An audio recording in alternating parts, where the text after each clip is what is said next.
Welcome to Blood-Curdling Chronicles, true stories, real fears. Stay with me if you dare. Hook, 0:30. The last entry. The last thing Thomas Wren ever wrote was this. They've arrived from the mist. They sing. Oh God, they sing.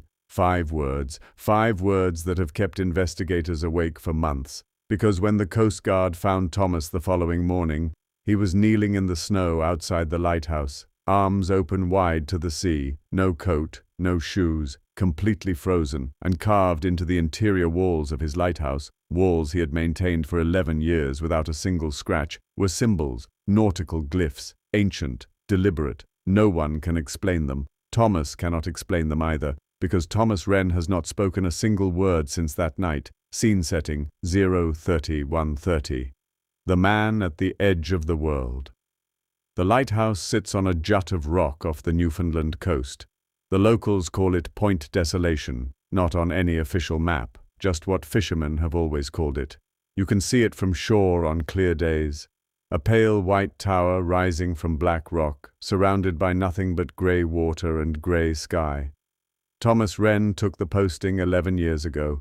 He was 42, a widower, a quiet man who preferred the sound of waves to the sound of people. His job was simple: maintain the light, maintain the log, check in by radio every morning at 6.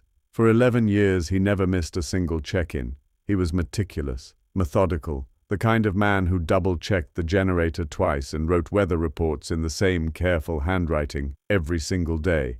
His supervisor at the Canadian Coast Guard later told investigators, and I'm quoting here, "Tom Wren was the most reliable man I've ever employed. If Tom said the sky was blue, you didn't need to look up." So when the 6 a.m. radio call didn't come on the morning of February the 9th, they knew something was wrong. Rising tension, 1:33:30, what the log revealed. The Coast Guard arrived at Point Desolation at 9:47 a.m. They found Thomas kneeling in the snow in front of the lighthouse door, facing the sea. His arms were extended outward, palms up.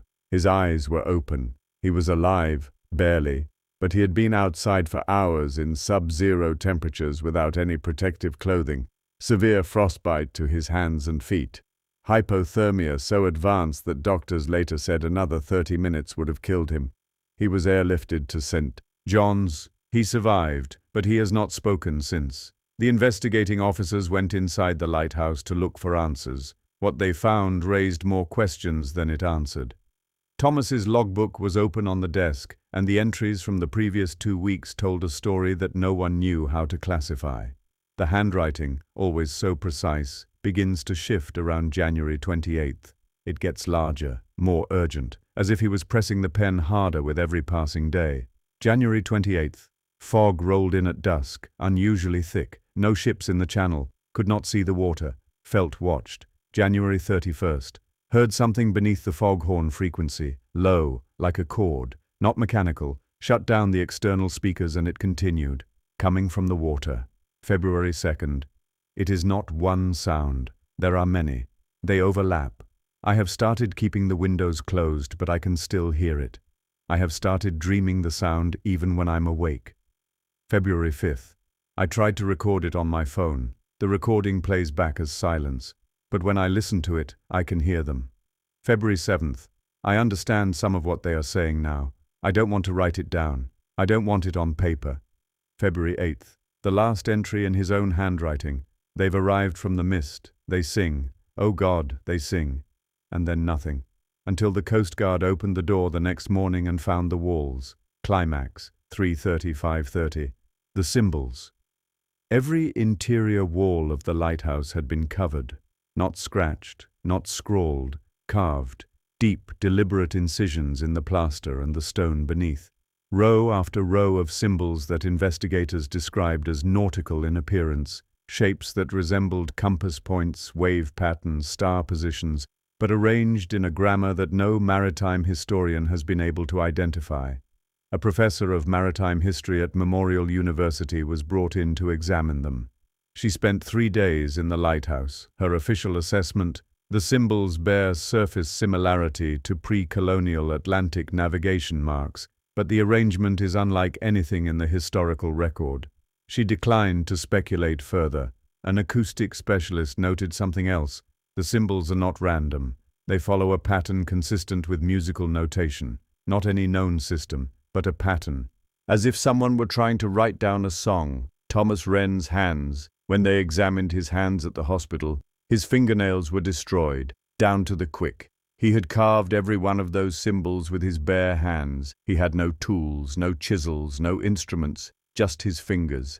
And through all of it, through hours of carving into stone, he had not cried out, not alerted the radio, not called for help, because whatever was happening, he did not want to stop. The investigators found one more thing. In the corner of the upper lamp room facing the sea window, a single object, Thomas's radio, still on, tuned to an empty frequency, just static, but the volume dial had been turned to maximum, as if he wanted whatever was out there to hear him too. Aftermath, 5:30, 7 o'clock. What Thomas knows. Thomas Wren sits in a care facility in St. John S. His sister visits every week. She says he is present. His eyes track movement. He responds to his name. He eats. He sleeps. But he does not speak. Not a word. Not a sound. Except at night. His sister told investigators, after some hesitation, that the night nurses have reported hearing Thomas humming in his room after lights out. The same phrase, over and over. A low, layered sound, as if he's trying to hum multiple notes simultaneously. One nurse described it as the most beautiful thing she had ever heard. She also described it as the most frightening. She asked to be reassigned to a different wing. The lighthouse at Point Desolation was decommissioned following the incident. The Canadian Coast Guard cited structural integrity concerns. They said the carving had compromised the walls. The actual structural assessment obtained through Freedom of Information request by a journalist in St. John CS showed no such damage. The walls were fine. They just didn't want anyone else up there. The acoustic recordings taken at the lighthouse during the investigation, 14 hours of audio captured over 3 days, have never been publicly released. The Coast Guard confirmed their existence in response to media inquiries. They declined to explain why they have not been released, citing ongoing investigation. The investigation was officially closed in April. No charges, no conclusions, no explanation. Final chilling takeaway, 7 o'clock, 8 o'clock. The question. I've thought about Thomas Wren many times since I first read his log. I keep coming back to one detail. Not the symbols, not the cold, not even the silence. It's the radio. Because a man who is frightened, a man who is losing his mind, a man being driven to madness by something in the dark, that man picks up the radio and calls for help. Thomas didn't do that. He turned the volume up. He wasn't calling for rescue. He was trying to answer, which means somewhere in those 2 weeks between January 28th and February 9th, something out there in the North Atlantic fog communicated with Thomas Wren in a language no human being has ever used, and Thomas Wren communicated back. Whatever they said to each other, Thomas chose to keep it. He kneels by his window some evenings, his sister says, faces west, toward the water, toward Point Desolation, and sometimes, just sometimes, he smiles. Whatever is in that water is still there, and it is still singing.